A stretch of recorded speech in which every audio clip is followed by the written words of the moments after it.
आप सभी को जय मसीह की। Trust God whole heartedly.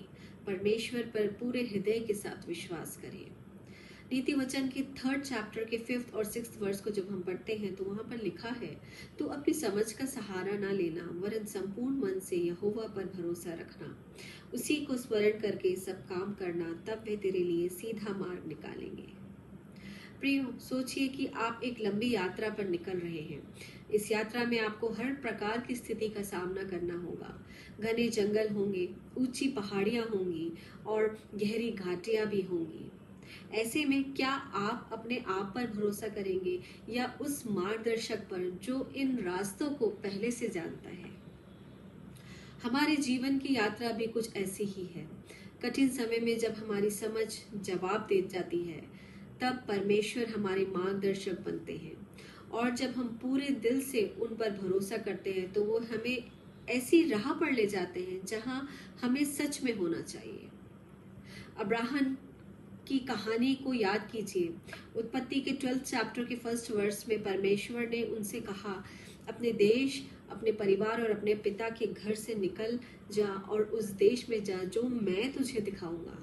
सोचिए कितनी कठिन बात रही होगी, अपने परिवार, अपने घर और अपने देश को छोड़कर किसी अनजान देश की ओर निकल पड़ना। लेकिन अब्राहम ने परमेश्वर पर भरोसा किया। अपनी समझ से परे जाकर उसने उन पर विश्वास किया, और क्योंकि उसने विश्वास किया, पूरी श्रद्धा से परमेश्वर पर भरोसा किया, परमेश्वर ने उसे आशीर्वाद दिया और उसे एक महान राष्ट्र का पिता बनाया।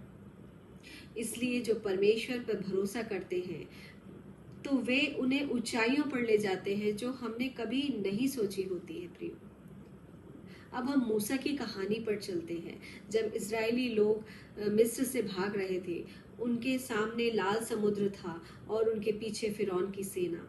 एक तरफ पानी का विशाल विस्तार था और दूसरी तरफ उनके पीछे मौत का खतरा। मूसा और उसकी समझ इस स्थिति में कुछ नहीं कर सकती थी, लेकिन उसने परमेश्वर पर भरोसा किया। निर्गमन 14 चैप्टर के 16 वर्स में परमेश्वर ने उससे कहा, अपना डंडा उठा और समुद्र को 2 भागों में विभाजित कर। मूसा ने वैसा ही किया और परमेश्वर ने लाल समुद्र को 2 हिस्सों में बांट दिया, जिससे इजरायलियों ने सूखी जमीन पर चलकर समुद्र पार किया। यह चमत्कार दिखाता है कि जब हम कठिन परिस्थितियों में परमेश्वर पर भरोसा रखते हैं तो वह हमें वहां से भी रास्ता निकाल कर दिखाते हैं जहां हमें कुछ नहीं दिखता।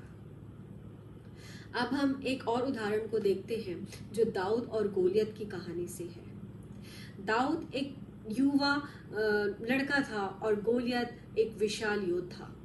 सभी इजरायली डर के मारे गोलियत का सामना नहीं कर रहे थे और पीछे हट रहे थे, लेकिन दाऊद को भरोसा था कि परमेश्वर उसकी रक्षा करेगा, और उसने अपनी साहस और ताकत का सहारा नहीं लिया, बल्कि परमेश्वर पर भरोसा किया और वह परमेश्वर पर निर्भर रहा।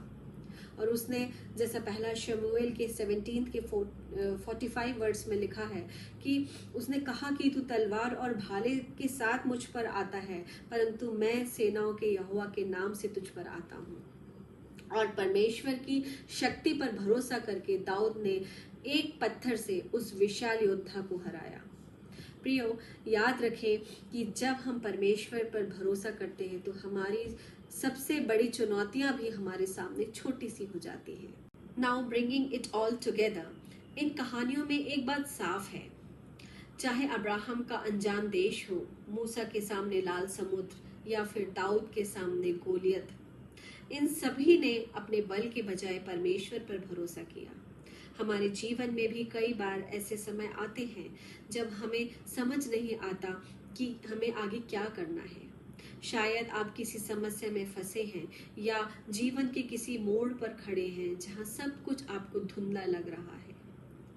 तो इस आयत को याद रखें प्रियो, अपने पूरे दिल से यहोवा पर भरोसा रख और अपनी समझ का सहारा ना ले। परमेश्वर हमेशा आपके साथ हैं और आप उन पर भरोसा करेंगे तो वह आपके लिए वह रास्ता बनाएंगे जो आप कभी सोच भी नहीं सकते। परमेश्वर का मार्गदर्शन हमेशा हमारे भले के लिए होता है। आइए हम सब मिलकर प्रार्थना करें। हे परमेश्वर, आज मैं अपनी समझ को छोड़कर पूरी तरह से आप पर भरोसा करती हूँ। मुझे आपकी शक्ति पर विश्वास है और मुझे यकीन है कि आप मेरे जीवन में हर मोड़ पर मेरा मार्गदर्शन करेंगे। मेरे हृदय को आपके प्रति पूरी श्रद्धा से भर दीजिए ताकि मैं आपके रास्ते पर चल सकूं। आमीन। प्रियो, याद रखें, परमेश्वर का भरोसा कभी भी असफल नहीं होता। जब हम उनकी ओर मुड़ते हैं और उन पर भरोसा करते हैं तो वह हमेशा हमारे जीवन को नई राहों पर ले जाते हैं। आमीन।